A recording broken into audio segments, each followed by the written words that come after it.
세계 각국의 금 보유량 역시 꾸준히 증가하고 있습니다. 국제통화기금에 따르면 지난해 9월 말 현재 세계중앙은행의 전체 금 보유량은 36,746톤으로 1974년 이후 48년 만에 최대치입니다. 미국이 약 8,100톤으로 22%로 가장 많은 양을 보유하고 있다지만 확실히 각국의 중앙은행들은 달러 대신 금을 선호하고 있습니다.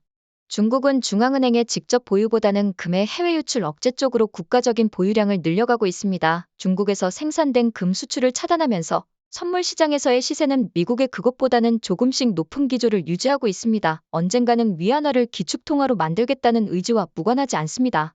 고금리 정책이 미국의 국채 시장에 주게 될 부정적 영향은 어느 정도 예견돼 왔습니다. 중국이 미국 국채를 꾸준히 내다 팔면서 지난 1월 말 기준 보유량은 8,594달러로 12년 만에 최저치를 기록했습니다. 일본과 미국 사이의 금리차가 커지면서 엔캐리 트레이드 청산 조짐도 보이고 있습니다. 여기에 헤지펀드 가세는 언제 터질지 모르는 폭탄이랄 수 있습니다.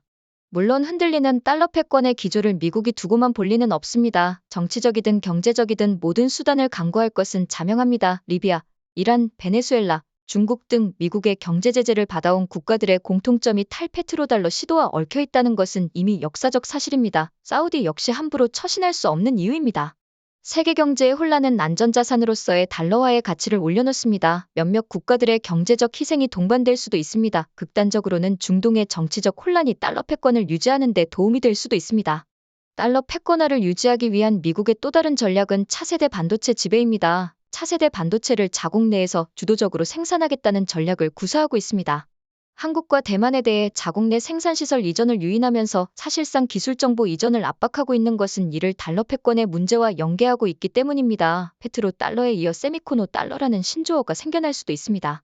달러의 위상하락은 피해갈 수 없는 흐름입니다. 물론 급격한 변화는 지금으로서 예상하기 어렵습니다. 하지만 결제통화의 다양화 내지는 또 다른 기축통화의 출현의 가능성은 배제할 수 없습니다. 위안화의 공세도 완전히 막아내기 쉽지 않아 보입니다. 이 같은 흐름은 미국 자신이 자초한 바가 큽니다. 지나친 자국 우선주의의 이웃 국가들의 불안감이 커지고 있음을 반영한 결과입니다. 빠른 금리 인상과 강달러 정책도 그중 하나입니다. 우크라이나 전쟁을 이유로 러시아를 스위프트 국제은행통신협회에서 제외시킨 것도 결과적으로 달러화에 대한 다른 국가들의 불안감을 증폭시켜 각국 중앙은행의 보유화폐 다각화로 이어진 측면이 있습니다. 달러가 정치적 수단으로 이용된 결과입니다. 하지만 본질적으로는 화폐 자체에 대한 인간 본연의 불안함이 주된 요인입니다. 가치가 없는 것에 대한 인위적 가치의 부여, 여기에 내재된 불안함입니다. 1971년 미국 닉슨 대통령이 달러 불태환 방침을 발표한 지 반세기가 지났습니다. 인류에게 통화가 만들어진 이래 내재적 가치 없는 화폐를 전 세계적으로 경험했던 첫 50여 년인 셈입니다. 다양한 다른 시도들이 출현하는 것은 당연합니다. 암호화폐도 알고 보면 그중 한 가지입니다. 달러화는 불태환이라는 태생적 한계를 가진 채 지위를 누려왔습니다. 그 50년 동안 많은 국가들이 빠른 경제 성장을 했고 이 과정에서 미국이라는 한 나라가 다 감당할 수 없을 만큼 정치적, 경제적 지형의 뒤틀림이 있었습니다. 다양한 기축통화의 등장이라는 새로운 통화 질서가 실험대에 서는 것은 어색하지 않습니다. 그 실험이 언제 이루어지게 될지 지금으로서는 분명하지 않지만 요즘 세계 경제 흐름을 보면 그 가능성이 성큼 앞으로 다가왔음을 감지할 수 있습니다.